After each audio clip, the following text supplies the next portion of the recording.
What's good? What's good, everybody? Welcome back to another episode of The Urban Platform Speaks. Make sure to like and subscribe as you tune into the channel, check out the content. And with that being said, man, I want to talk about how, in my opinion, the Lakers have overpaid LeBron James, right?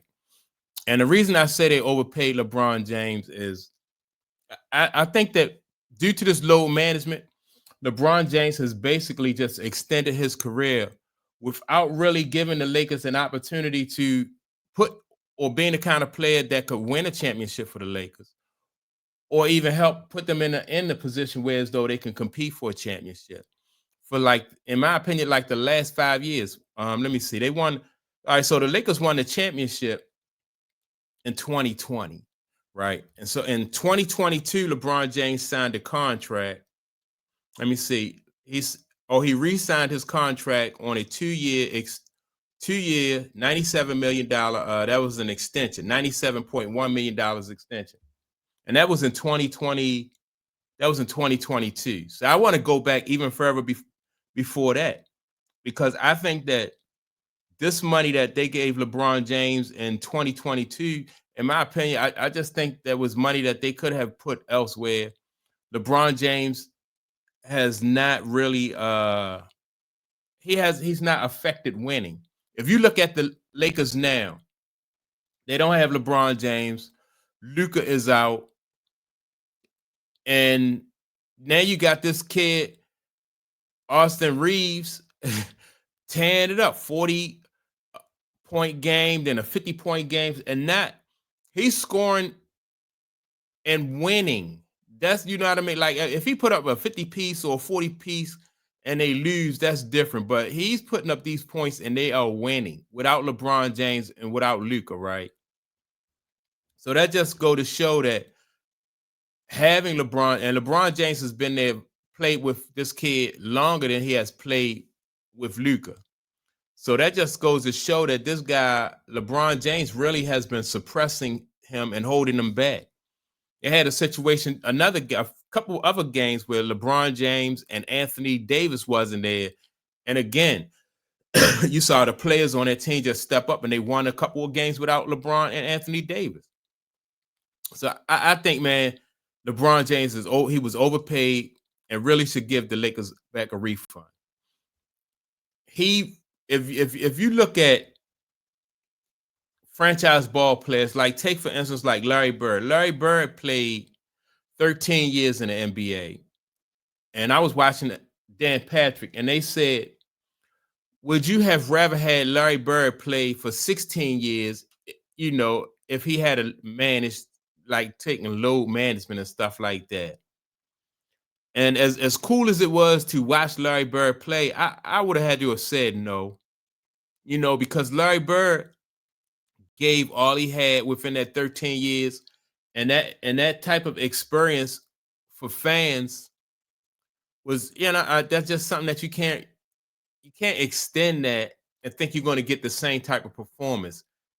It just wouldn't have been the same. They probably, if he had a load managed, they probably wouldn't have won the championships that they have won, because he's now thinking about more so extending his career than he is thinking about, you know, winning championships.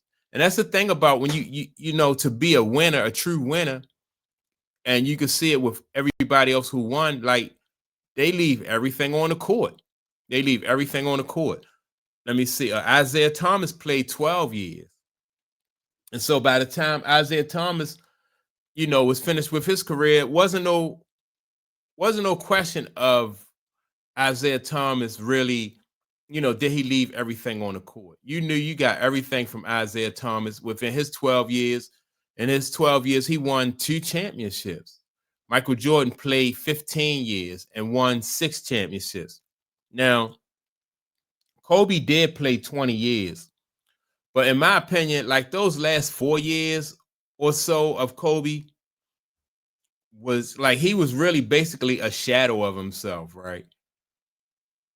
And so he was a whole different player, you know, and so you don't really like, if these guys extend their careers, you don't really get like somebody that's playing in year 20 the way they played like in year 10 or year 12. They just totally different players. Now, if they want to accept a different role, for as far as like being a team player or somebody who's good for the locker room, then that's different. I can see them holding on, and accepting a lesser role, like something that's going to benefit the team, like becoming like the sixth man, and like I said, be somebody who's going to help to develop talent for the next guys, but I don't see it. All those guys back in the day, man, they left everything out there on a court, and then however long they was fortunate enough to play for, they played. That's just like, for instance, if you look at football, the running back Earl Campbell, who used to play for the Houston Oilers, and I think after he left the Oilers, he went to the Saints.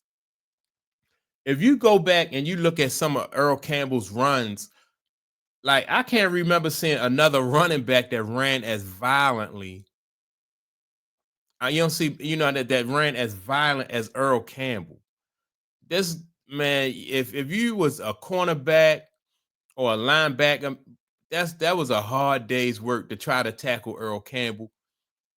And he was insulted if he didn't think that one man could tackle him. And he ran like that. It was just crazy. And because he ran the way he ran, he played only 7 years. Look at the running back Bo Jackson. Like Bo Jackson only played 4 years. And it's crazy, and I'm not saying that I want these guys to get carted off the field, because on that play with Bo Jackson, the play that ended his career, I wish Bo had a ran out of bounds, but that just comes with that like that just was his style of play. He was all about running people up, but you running down the field 20, the kind of speed that he was, probably, let's say he was running at 20, 21 miles per hour. Then you got a linebacker running at his top speed, and it just messed his hip up. He played no more after that. And I think we all got cheated, because of his plans. What I do remember from Bo Jackson playing, I just remember like every play, just like in awe of what this guy did on the field, but you don't get that out of these guys who are more so concerned about, guys like LeBron, who are more so concerned about longevity than they are. It affects the product that you get on the court, and I know like Emmitt Smith. Emmitt Smith was, in my opinion, he was like in between the tackles, he'd run hard. But like if he was on the sideline and he felt like he couldn't get any more yards, he ran out of bounds, which I thought was smart, and I thought that was smart what Emmitt Smith did. But when you have guys who, as soon as you give them the ball, they head straight for the sideline, because they trying to extend their career. That's not a good look either. But so you gotta have that. Sometimes you got to go out there and leave it all on the field. And, and people never doubted Emmitt Smith as somebody who wasn't going to leave it all out on the field, but he did play it smart, and run out of bounds, that's what I wish Bo Jackson had did, but LeBron James, man, he has not affected winning, in my opinion, in the last 5 years, ever since, like once he won that. And even when they won that championship in 2020, 5 years ago, it was in the bubble. It was in the bubble. It was a lot of people didn't even want to play.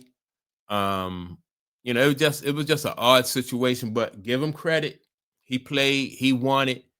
But I just think the Lakers just overpaid for too long with LeBron James. And I don't think that going forward with these basketball players, I think they're going to go back to the old, they're going to turn the clock back as far as like how the game is played. What's the use of having somebody play for 20 years and then you still don't get that type of the level of performance that you're going to get from somebody who just going all out, playing as hard as they can, like a Isaiah Thomas, like a Larry Bird, man. Um, I'm glad that I got to see Larry Bird play for 13 years, Isaiah play for 12 years, because they left it out on the court. They always left it out on the court, man. And then so Magic Johnson played for 10 years, and you got LeBron James who played. Let me see, Magic played for 10.